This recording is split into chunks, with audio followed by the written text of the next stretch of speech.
15 लाख तिरेर जापान गएका नेपालीको तलब 50,000 मात्रै शोषणमा परेको गुनासो। मासिक 2 लाख तलब हुन्छ, 8 घण्टा मात्रै काम भनेर एजेन्टहरूले सपना देखाएर जापान लगेका नेपाली युवाहरू अहिले चरम शोषणमा छन्। कुक भिसामा पठाइएका सयौं नेपालीहरू जापान पुग्ने बित्तिकै ठगिएका, थिचिएका र मानसिक रूपमा टुटेका छन्।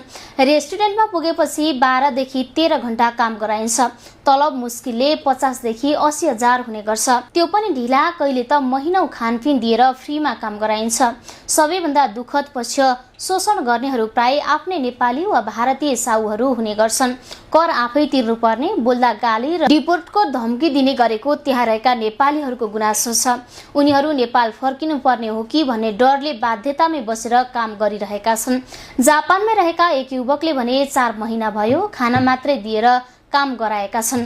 पैसा माग्दा सिक्न आएको हो, तलब माग्ने भन्छन्। डिपोर्ट गरिदिन्छु भनेर धम्काउँछन्।